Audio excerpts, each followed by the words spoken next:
بسم الله الرحمن الرحيم الحمد لله رب العالمين وأفضل الصلاة وتم التسليم على سيدنا محمد الصادق الوعد الأمين وعلى آله وأصحابه ومن تبعهم بإحسان ودعا بدعوتهم إلى يوم الدين. اللهم صل على محمد وعلى آل محمد كما صليت على إبراهيم وعلى آل إبراهيم إنك حميد مجيد. اللهم بارك على محمد وعلى آل محمد كما باركت على إبراهيم وعلى آل إبراهيم إنك حميد مجيد. رب اشرح لي صدري ويسر لي أمري واحلل عقدة من لساني يفقه قولي. سبحانك لا علم لنا إلا ما علمتنا إنك أنت العليم الحكيم. اللهم انفعنا بما علمتنا وعلمنا ما ينفعنا وزدنا علما وعملا يا رب العالمين. أما بعد، السلام عليكم ورحمة الله وبركاته.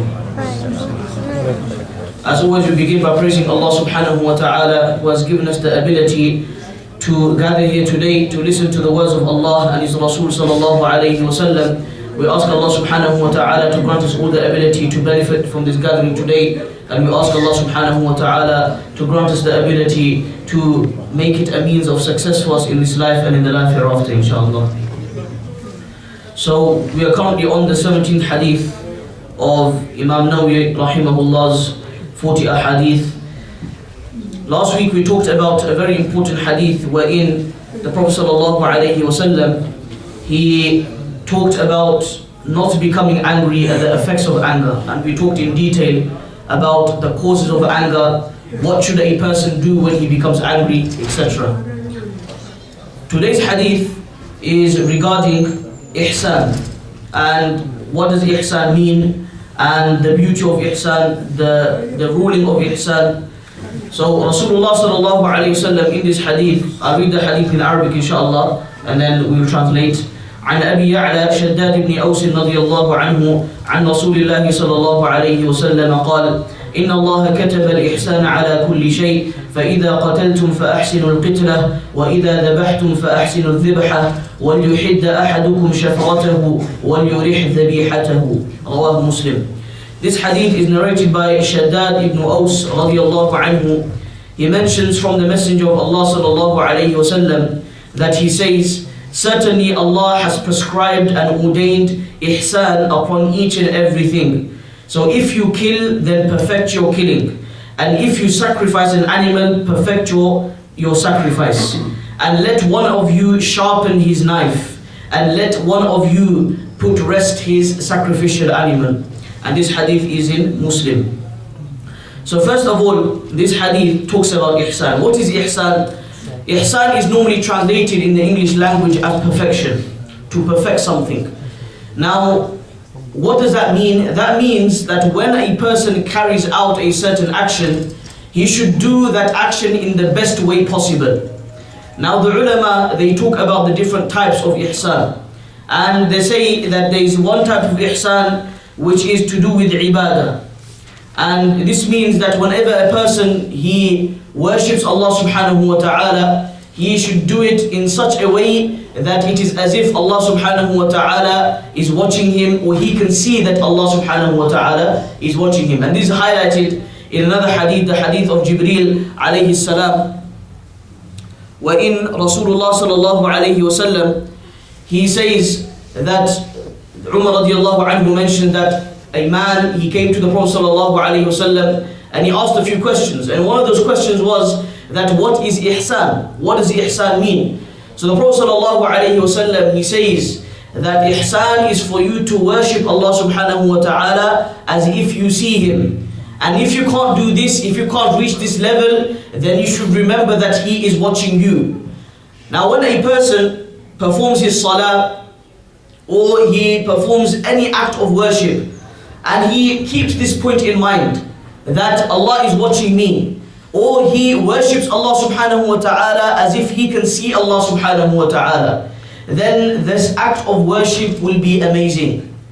A person, his salah will change. A person, when he recites his Quran, he will recite it with much more ikhlas.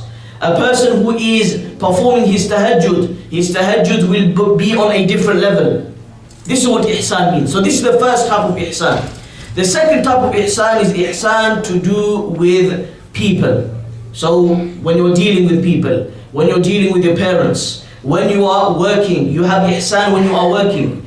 So then the ulama, they talk about certain examples in our daily lives, how we can implement this first part of the hadith, that inna Allah kataba al-ihsan ala kulli shay, that Allah has ordained that you do ihsan on each and everything in your life.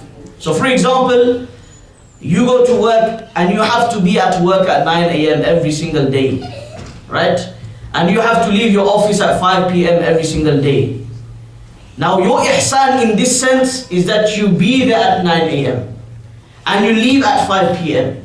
because this is now a contract between you and your employer, you and your boss, that I'm making a contract with you, and I'm going to try my best to keep my word that I will be at the office every single day at 9 a.m.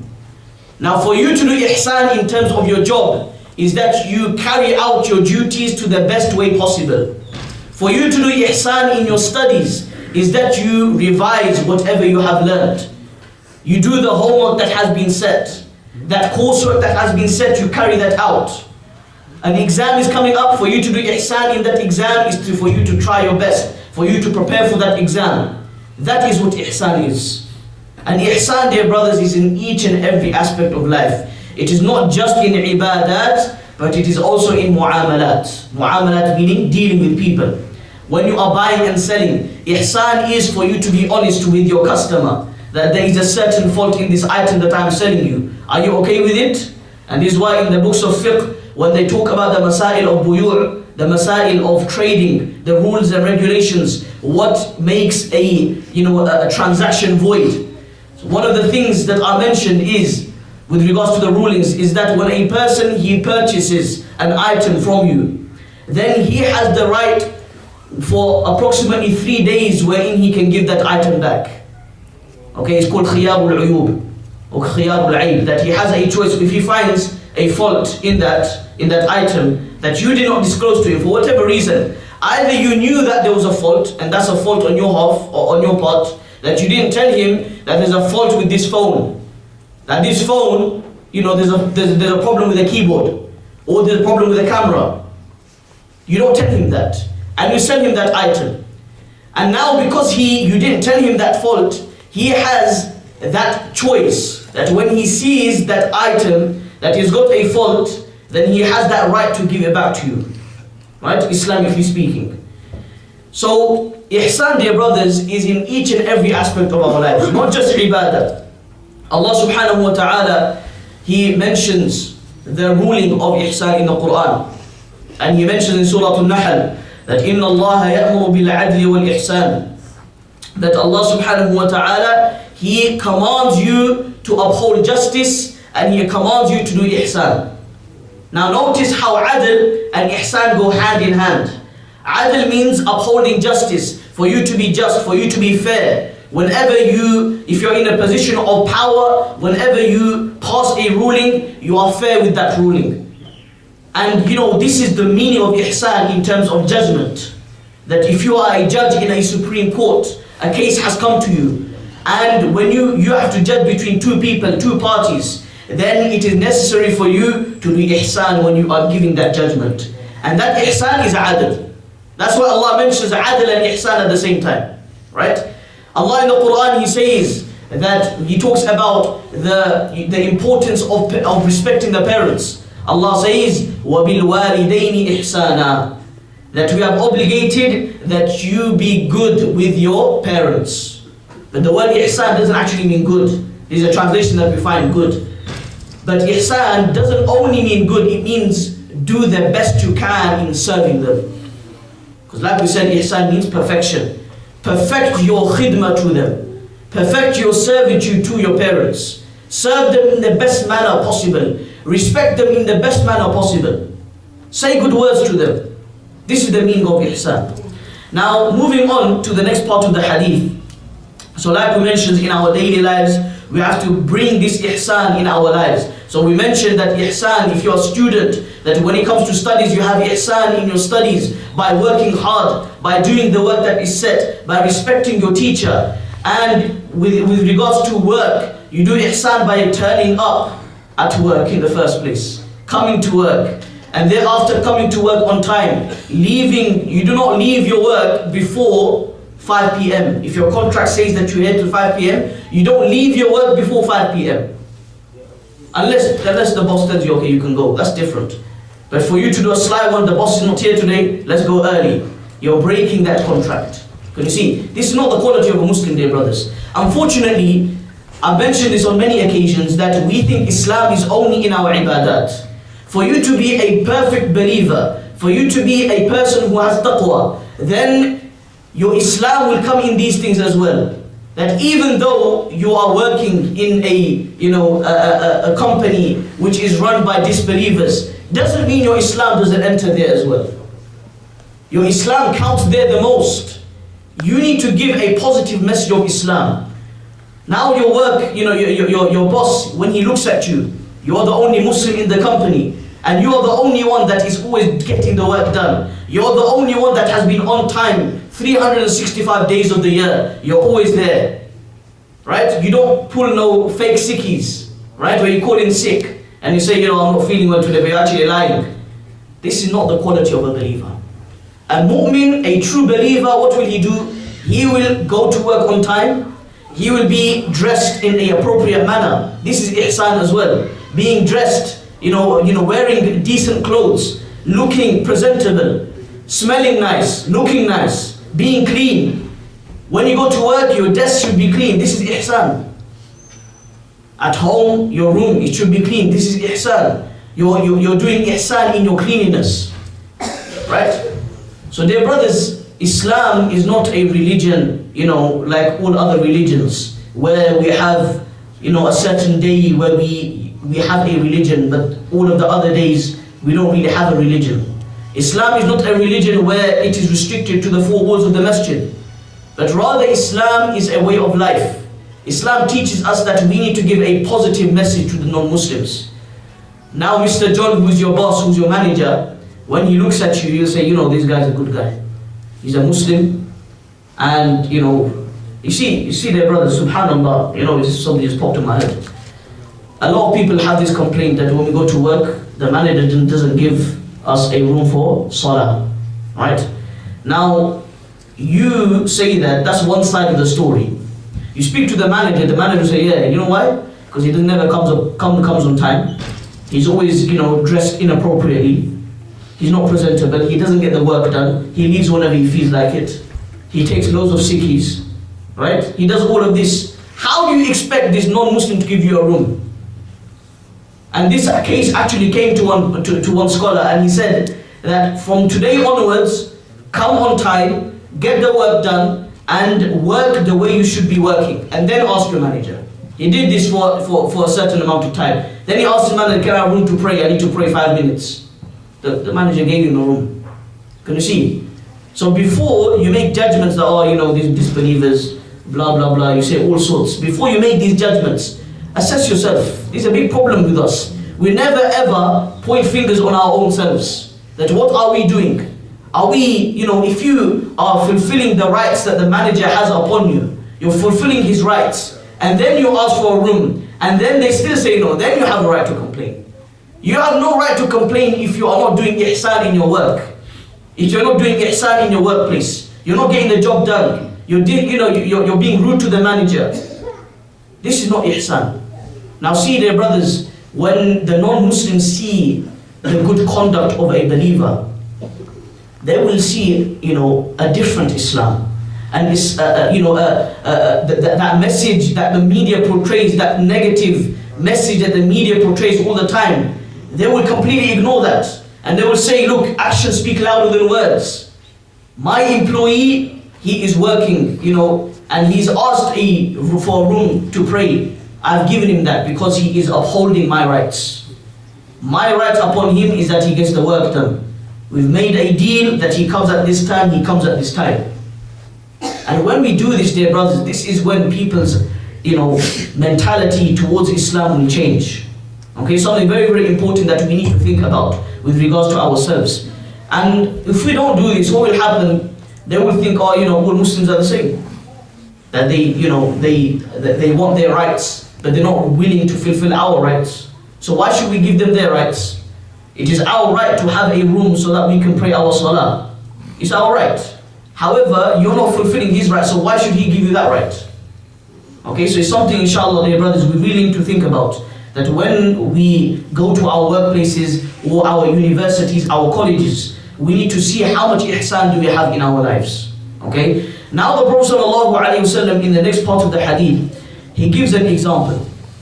And he says, and by the way, this is a very common method of Rasulullah ﷺ, that when he mentions something, he'll try to give an example to clarify that issue. Okay, to make that issue crystal clear so that everyone understands. And this is, a technique that teachers use as well. That, you explain a fact and then you bring an example to aid that fact or that principle. So Rasulullah sallallahu alaihi wasallam, he said, فَإِذَا قَتَلْتُمْ فَأَحْسِنُوا الْقِتْلَةَ. That when you kill someone or something, then you perfect that killing. So let's give an example.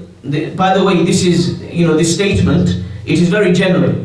It's not just talking about when you're on the battlefield, but it's also talking about killing animals which are about to kill you or about to harm you. So for example, you're in the middle of a desert, there's a big python snake that is ready to poison you, that is ready to bite you. And you know that if it bites me, then that's it, game over.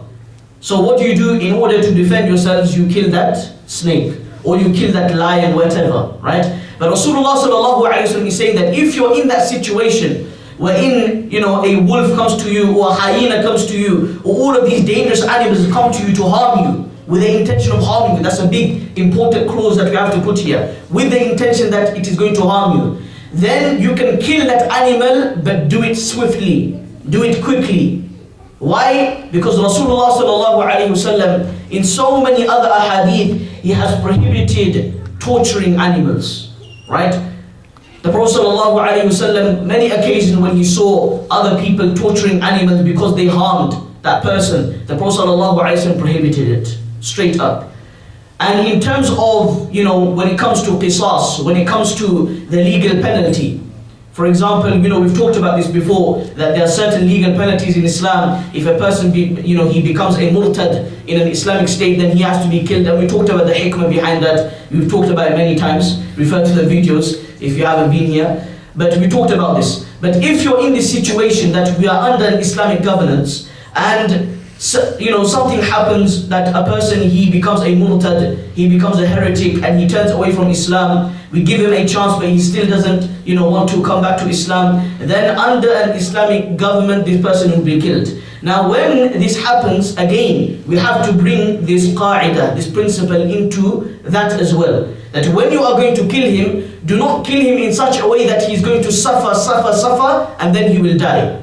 And this is why Rasulullah sallallahu alaihi wasallam, he prohibited a person from disforming the body. So when when you want to kill someone, what they used to do in Jahiliyyah, before Islam, what they used to do, they used to cut off the limbs. Okay, they used to cut off the limbs. So they used to cut off the nose, the ears, for the sole purpose of torturing that person. So they'll torture him until that person will pass away. So the Prophet ﷺ, he clearly prohibited that. So in Islam, when the had is being implemented, the legal penalty is being implemented, then we have to do it with ihsan. I.e., we don't do it in a way that person is going to suffer, rather just quickly get the job done.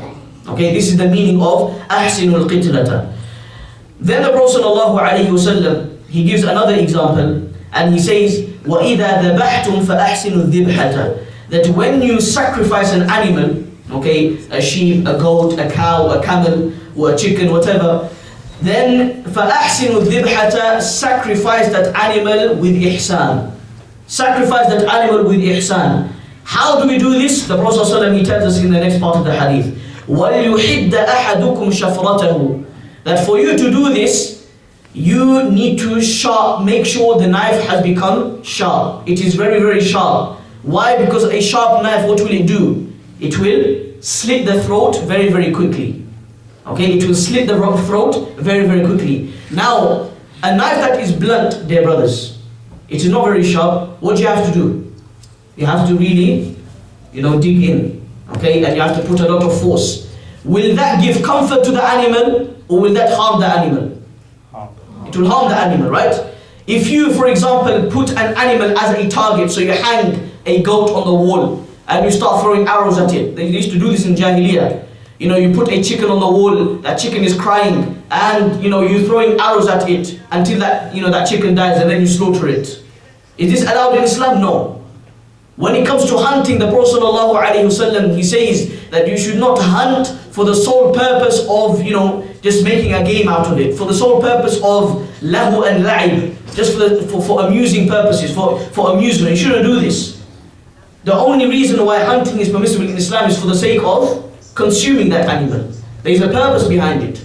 But if there's no purpose, then you have no right to, you know, to go and kill that animal. Okay? And this is why Rasulullah sallallahu alaihi wasallam in this hadith is saying that make sure that knife that you are going to use to sacrifice that animal is sharp. Because with the sharp knife, it will quickly kill that animal. And you know, the animal rights movements, or the activists rather, they say that, you know, your religion is barbaric, your religion is this and that. And they give this example that, you know, how can you sacrifice an animal? You know, the way you kill it is very, very painful for the animal. I've actually read an article a long time ago about a doctor actually proved that the way Islam teaches slaughtering the animal is the best way you can slaughter an animal in terms of how much pain that animal will feel. The doctor says that as soon as the veins, okay, the jugular vein, the food pipe, the windpipe, all of that, as soon as it's cut, then that animal, it feels no pain at all. It feels no pain whatsoever. As soon as that's cut, because you know it sends nerves into, or it sends messages to the brain. Once that cut, there's no messages going to the brain. And that's how you're going to feel pain, right? If there is no connection between the body and the brain, then you can't feel that pain, right? Scientifically speaking. So when Rasulullah sallallahu alaihi wasallam taught us how to slaughter an animal, we believe in Islam that this is the best method and it is painless for the animal. It is painless for the animal. And this is why if you go to Kitab al-Sayd wal-Dhabaih in the books of Hadith, the Prophet ﷺ, he prohibited certain types of tools which were used at his time for sacrificing an animal. For example, you know, the use of electric shock, right? So giving that animal, especially in these days, giving that animal an electric shock to kill that animal. That is not permissible in Islam. Another way is a person who, you know, at the Prophet ﷺ's time, he actually mentioned a specific way. He said, فَأَمَّا السِّنُّ فَعَظْمٌ. They used to use teeth of animals. You know, they used to get big teeth, right, of certain animals. And sometimes they used to use that, because at that time, you know, knives weren't very popular in those days, right? So they used to use sometimes, you know, a very sharp tooth to sacrifice or to kill that animal. Another thing they used to use, the Prophet ﷺ, he said, Mud al-Habasha. Mud al-Habasha was like a tool which was used by the Ethiopians at that time, okay, in Abyssinia at that time, that they used to scrape off the skin of the animal, right? Again, these ways, dear brothers, it is very harmful for the animal. Rather, the way of Islam is the best way. It is it's very, very painless for the animal. And this is why another way that we show ihsan in our sacrificing is that when we are making our knives sharp, then we don't do it in front of the animal. When we are sacrificing one animal, we don't sacrifice that animal in front of all of the other animals. These are all the teachings of Islam. Why? Because when that goat is seeing his mate getting sacrificed, oh, he knows that he's next. And subhanAllah, you know, when I went back home, you see, you know, they do it raggle there, right? Anyhow on the street, you know, it's like normal there, subhanAllah, right? But you see, subhanAllah, the reaction of the animals. I went there a long time ago when I was a little kid. I still remember when I went to India, and it was Eid al-Baqarah, and they were sacrificing all the animals, all the goats, and you know, the valleys of India were running with blood, right? So what was happening? They were sacrificing the animal in front of all of the other animals, right? And you should have seen the reaction of all of the other animals. They were crying and they were crying because they knew that they're next. Now, dear brothers, you put yourself in that situation, that you are watching, you are in death row, for example. In America, they have this death row, right? The death sentence. And you're in the line of, you know, to be executed, and you see your friend, he's being executed. Your next friend, he's being executed. That weight, dear brothers, It is very, very, very painful. That's why they say, al-intidaru ashaddu min al-maut. Waiting for something is more severe than death itself. And this is the reason, dear brothers, why, on Qiyamah, when Allah, He sends the sinners to Jahannam, and He sends the disbelievers and the hypocrites to Jahannam, they will never ever die, right? Because they will actually wish for death. They will wish for death, because once you're dead, that's it. No more torture, no more pain. So they will be asking Allah that, oh Allah, you find this in so many ahadith, that, oh Allah, either stop this punishment or just grant us death. We'd rather become dust and just die than feel this punishment, feel this pain. But see, this is the quality of Jahannam, that Jahannam will be a place where continuous torment is going to happen. Continuous pain is going to be inflicted on its residents. And this is why Allah subhanahu wa ta'ala in the Quran, He mentions the drink of Jahannam, that يَتَجَرَّعُهُ وَلَا يَكَادُ يُسِيغُهُ, that when this person, he will drink this, the drink of Jahannam, it will be boiling and it will be pus, it will be made of blood and pus put together, and this person, he will be drinking it. يَتَجَرَّعُهُ وَلَا يَكَادُ يُسِيغُهُ. Allah subhanahu wa ta'ala says He will pour it in his mouth and he will not be able to swallow it. He will not be able to swallow it. And even those who swallow it, when it goes into the stomachs, we find in other narrations, when it goes into the stomach, it's going to rip your intestines out. Your intestines will melt. This is the drink of Jahannam. Then Allah says that يَتَجَرَّعُهُ وَلَا يَكَادُ يُسِيغُهُ وَيَأْتِيهِ الْمَوْتُ. They will see death from all corners. They will see death in front of them, death behind them, death on their right, death on their left. وَمَا هُوَ بِمَيِّتٍ. But they will not die. Subhanallah, look at this. They will see death, i.e. they will feel that, okay, we're going to die now, but they're not going to die. This is one of the most severest punishments of Jahannam. That you will think that you are going to die, but you're not going to die. You are going to live to see that punishment. And ask those people who are being tortured so much. And when people are on life support machine, they're in so much pain. And this is why, some family members, they say, just switch off the life support machine and let him rest. Let him feel comfort. Forget this pain. And people who are being tortured in this way, they say that, just kill me, just kill it, just get rid of my life. Just end my life here. I don't want to feel this pain anymore. And this is exactly what we are doing with the animals as well. That when we are sacrificing them, we don't play around. We don't make them as targets and shoot arrows at them. And we don't make fun of them. Rather, Allah subhanahu wa ta'ala in Islam we believe that Allah has given us these animals for our benefit. Okay, that's what Allah says. وَإِنَّ لَكُمْ فِي الْأَنْعَامِ لَعِبْرًا. That in the cattle that Allah has given you, there is certainly a lesson that you can learn. What is that lesson? That you ride upon these animals, you eat from these animals, you benefit from them in so many different ways. Allah has given us these animals for us, for our benefit. So many verses in the Quran talk about this. So when we have that purpose, we fulfill that purpose in the swiftest of manner without causing harm to animals. The life of Rasulullah sallallahu alayhi wasallam is filled with occasions or incidents wherein he showed mercy to the animals. Where he used to teach that when you ride upon an animal, that فَارْكُبُوهَا صَالِحَةً وَاتْرُكُوهَا صَالِحًا. The Prophet ﷺ says that ride that animal when that animal is healthy, when that animal is energetic and it is not tired. That's when you ride the animal. وَاتْرُكُوهَا صَالِحًا. And don't keep on riding that animal until that animal becomes tired and faints. Rather get off that animal in a state that animal is still in a good health, is still in an energetic, is still energetic, that it's not too thirsty, it is not about to die. This is the teaching of Rasulullah sallallahu alayhi wasallam. Because some people, they may say, look, there's a contradiction here. Islam teaches the sacrifices of animals, and you have the Prophet sallallahu alayhi wasallam commanding to be good towards animals. How do we reconcile? The very fact that the Prophet ﷺ taught us a specific way of killing the animal or sacrificing the animal is a mercy in itself. Because, that's why Allah in the Quran, in the opening verses of Surah Al-Ma'idah, Allah subhanahu wa ta'ala, He says that there are certain types of meat which is haram upon you.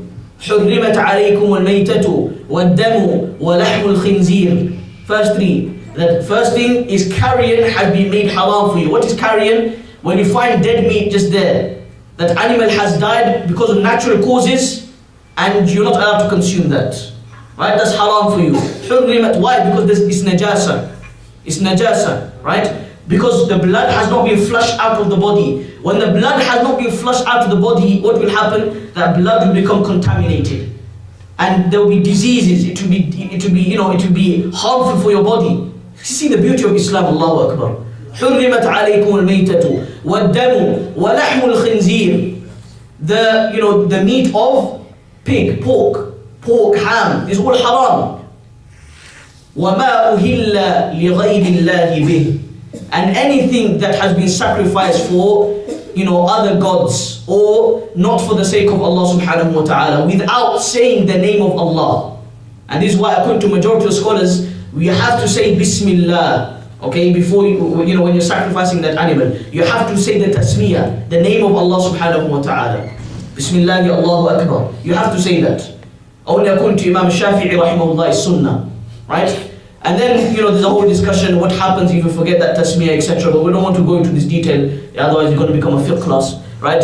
But, so Allah subhanahu wa ta'ala, He mentioned these three types. Then He says, وَالْمُنْخَنِقَةُ وَالْمَوْقُودَةُ وَالْمُتَرَدِّيَةُ وَالنَّطِيحَةُ وَمَا أَكَلَ السَّبْعُ إِلَّا مَا ذَكَّيْتُمْ. Allah mentions certain types of animals. If they die due to certain circumstances, it's not permissible for you to consume that. One of them is if an animal falls off from a cliff and it dies, you're not allowed to consume that meat. If an animal, two animals get together and one kills the other, you're not allowed to consume that meat.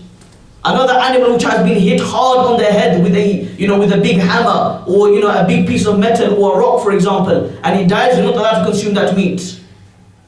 All of the lessons. Why? Because when you see in all of these circumstances, what is happening to the animal? It is being harmed.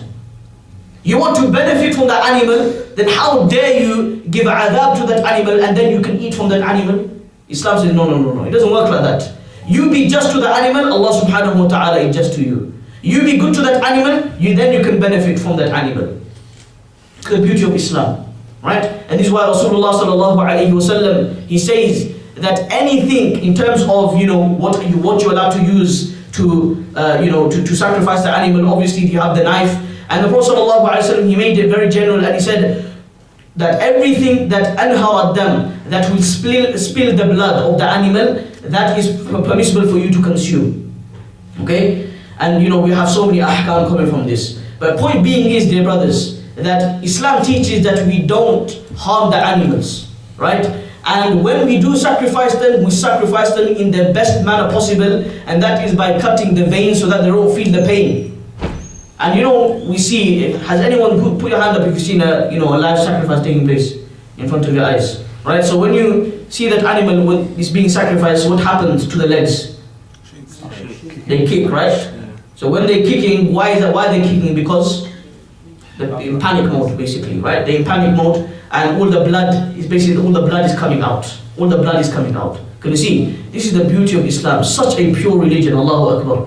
That we eat meat that has, all the blood is being flushed out. That's why Prophet ﷺ, he mentioned this principle, that you need to make sure that the blood is being flushed out of the body. Then that is permissible for you to consume. Okay? So dear brothers, something very, very important that we need to think about. And this is why at the end Rasulullah ﷺ said that if you sharpen that knife and then you sacrifice the animal in this way, وَلْيُرِحْ ذَبِيحَتَهُ, that will give ease to that animal that you are sacrificing. Okay, so this is the beauty of Islam, dear brothers, that we have ihsan in each and everything we do. We have to make sure that we have ihsan in our workplaces, we have ihsan in our ibadat. Ramadan is coming up. When we are fasting, what is our ihsan in fasting? Our ihsan in fasting is that we don't eat too much at the time of iftar, right? Because that defeats the purpose.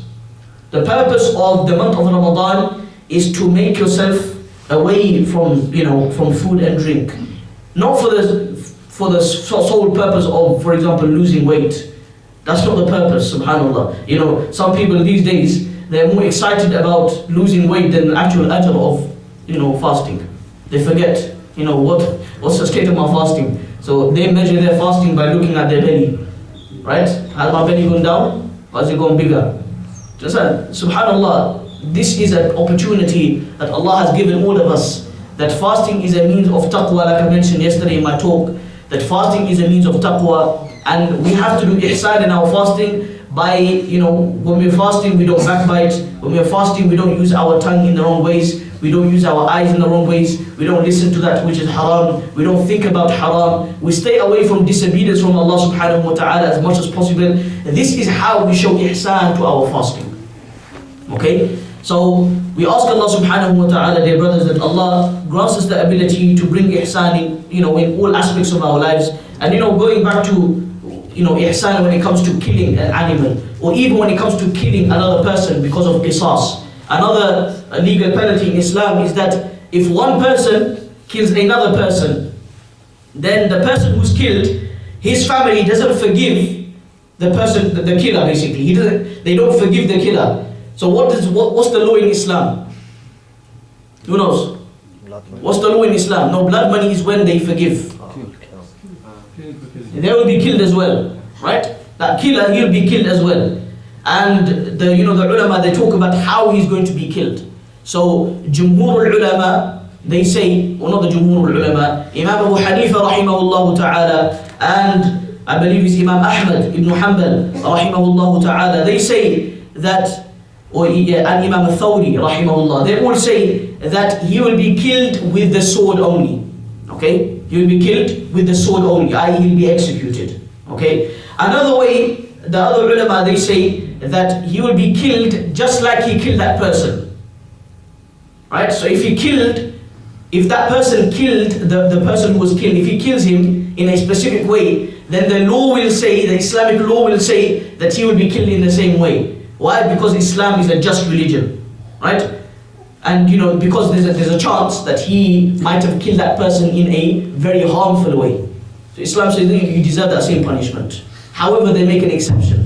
They say you are not allowed to, deform the body, i.e., you cut off certain limbs, etc., for the sole purpose of torturing that person. And number two, you don't burn that person alive.